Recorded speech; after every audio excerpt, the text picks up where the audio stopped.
So now you've learned a little bit more about interpersonal communication compared to impersonal. We've looked a little bit about attraction in relationships, how and why relationships form. Then we learned a little bit about, in our second video, managing the dynamics.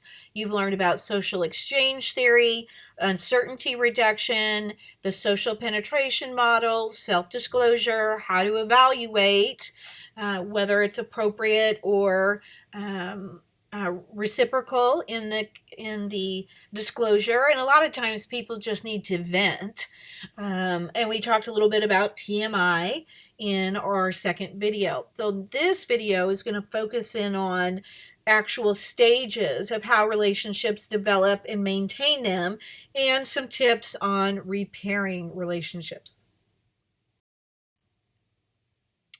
So when we talk about relationships, again, any relationship in general, they're built.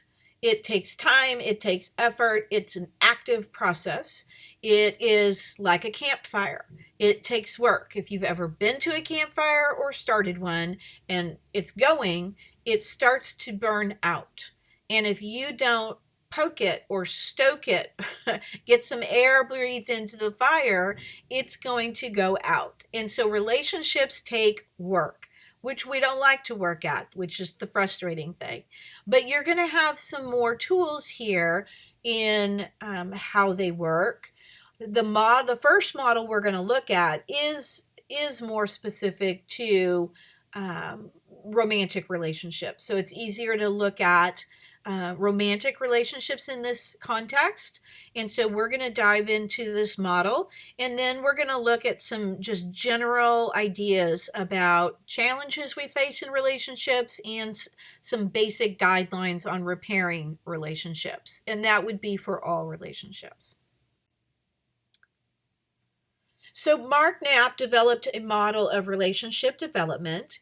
He suggests that there's actually 3 different phases when we look at relationship development and growth, and that there are different stages or steps within each of these phases. So in our phases, you're going to see them in these large circles. So in the blue circle here is the coming together stage. Then you have at the top the oval, what we call the maintenance stage. And then on the far right, in the peach colored, we have the coming apart stages.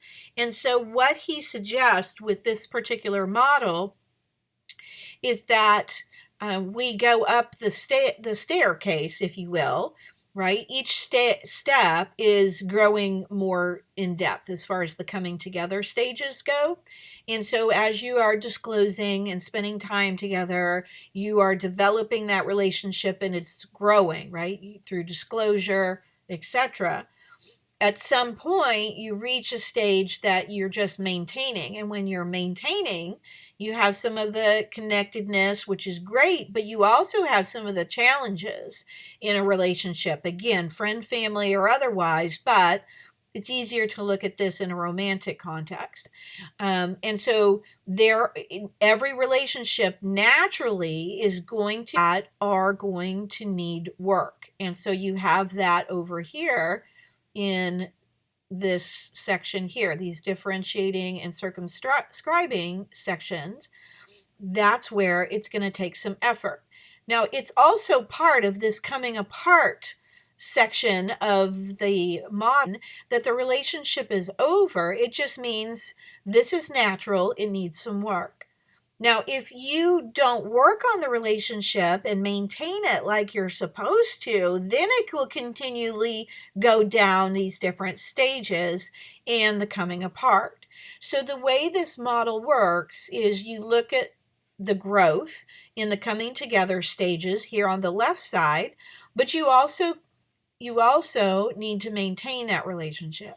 And if we don't maintain, we might find ourselves in the coming apart stages. So what he suggests actually is if you need to work on the relationship, let's say you're in this differentiating stage. This would be like the honeymoon is over. The differentiating is you're really a we instead of you and me, right? And so it's a we now. But you're kind of going back to the you versus me kind of concept. And so he suggests then you go back to this corresponding stage on the coming together to be working on that. So let's say you meet somebody, you start a conversation, and let's say they have a lot of cologne or perfume on. I happen to be partially allergic to that, so I might like you as a person in our initial conversation, but because you have too much cologne, I'm just going to not pursue that or develop that conversation any further. And I'm just going to go to the stage directly across or almost directly across. I'm just going to start avoiding. And that's how I'm going to kind of come apart with that relationship, even though it's technically not a relationship yet. Right? So if you are going down these stages, if you're in the stagnating stage, how do you manage that? Well, you go directly across to the corresponding stage, intensifying, and go back to that stage. That's how he suggests that you work on this. So oftentimes we're moving up the staircase and we're taking a couple steps backwards, or we're in this relationship and we're maintaining it, but it's going downhill. But if you don't work on these steps, it'll continually progress to get worse. So it just means you have to work in these coming apart stages. Okay. So here are all the stages. You can study this here, so you can pause the video. You can read it in your text. I'm not going to go through all the details, but initiating is basically your first conversation, experimenting.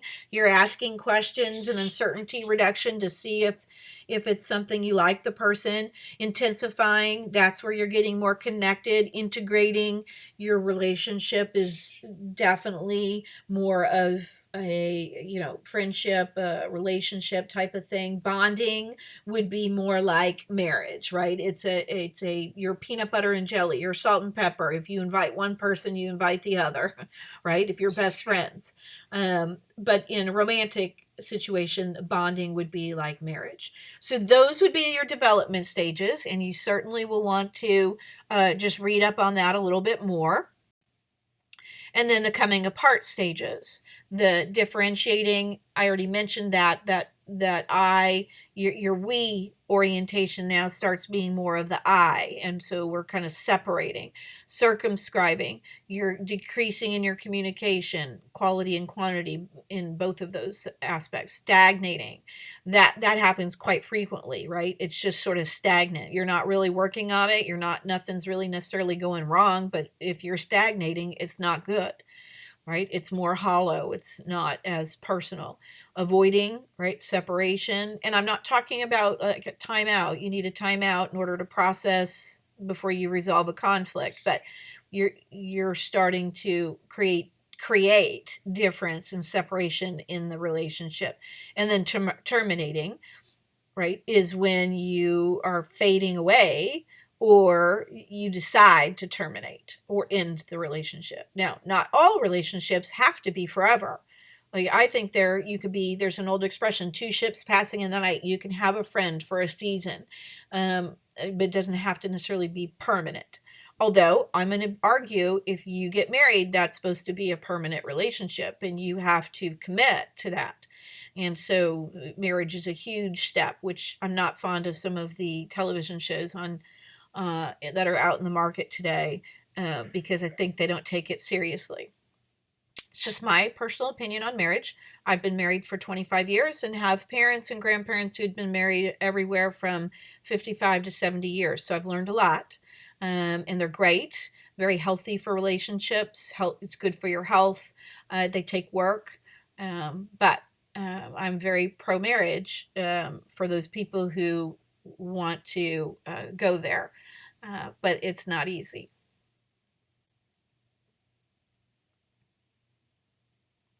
So there's a few practical lessons that we can take from the developmental model, and here they are. One, each stage requires different types of communication.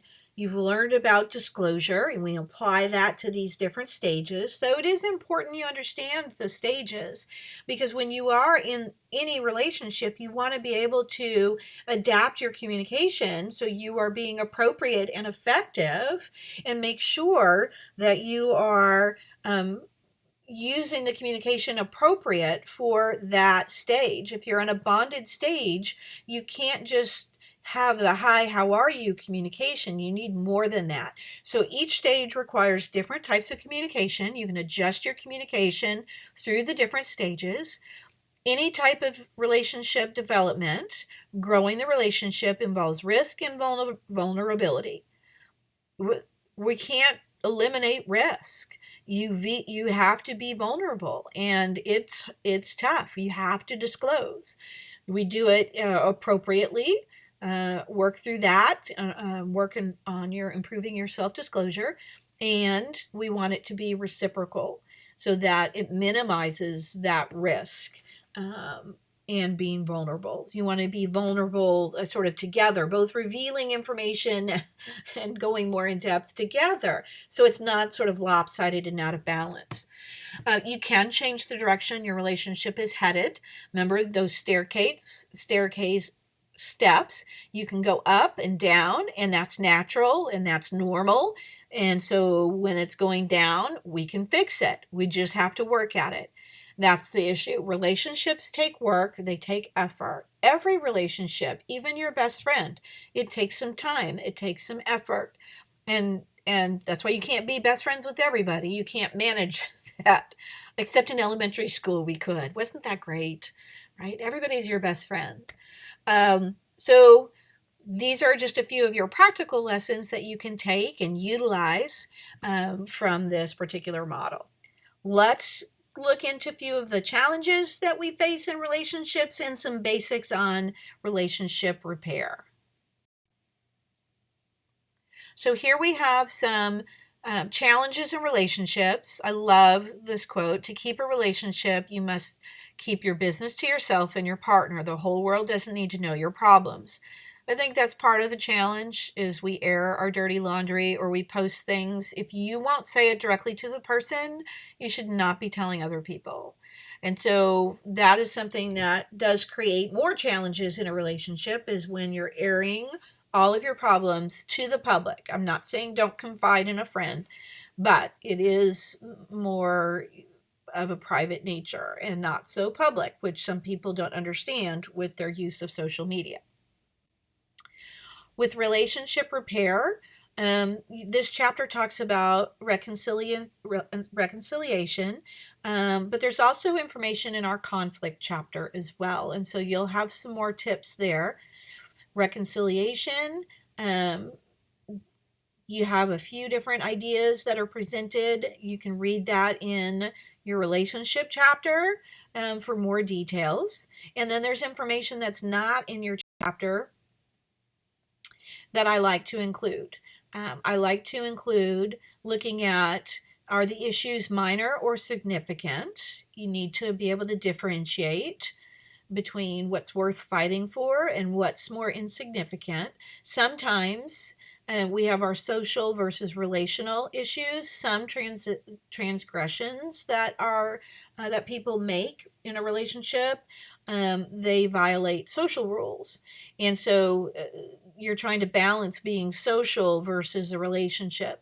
Some things are deliberate and some things are unintentional. So you want to pay attention to whether that transgression the other person committed was it intentional or was it, unintentional? And are your issues, are they one-time issues? Or are they incremental? So those are something to keep in mind when you're trying to restore or repair a relationship. And then forgiveness. You're going to get this in our conflict chapter, but it's something that's not talked about enough, I don't think. Forgiveness is not something we do for other people. We do it for ourselves to be healthy and get well and move on. And it's a decision, not a feeling. And we often don't forgive because we don't feel like it, but that's not what forgiveness is about. It's intentionally choosing to forgive the other person. right? Everyone makes mistakes. If you can't forgive others, don't expect others to forgive you. And so you talk about it. If you need to apologize, you should apologize, but it doesn't guarantee that the problem's going to go away. And it is a decision again, and not emotional. And some things are harder to forgive than others. But you get a little bit more of this in our conflict chapter. And one last thing before I let you go is about communicating in our relationships. Communication into a relationship is like oxygen. Without it, it dies. And so you have to talk about the relationship and your communication. You have to meta communicate. So here's a tip for communicating in your relationships. Your messages have content, the subject being discussed, but it also is there's a relational aspect to your message, and that's how you feel about the other person. That's where sarcasm is. That's where a tone of voice, disrespect is in there, right? And so you want to make sure your messages, your verbal and nonverbal messages, have these relational dimensions. It's not just about the content. And so sometimes you're not aware of those relational messages. That's not, the content is the what is said, but the relational aspect is the how it's said. Are you being respectful? Are you being controlling? Are you showing affinity or a liking with the other person? And so these are things to work through when you're communicating, is think about not only the what, but how you're communicating relationally. I give you definitions for each one of those things. It's affinity, immediacy, respect, and control. You saw those on the previous slides. You can pause this video to look at those. That's really helpful information.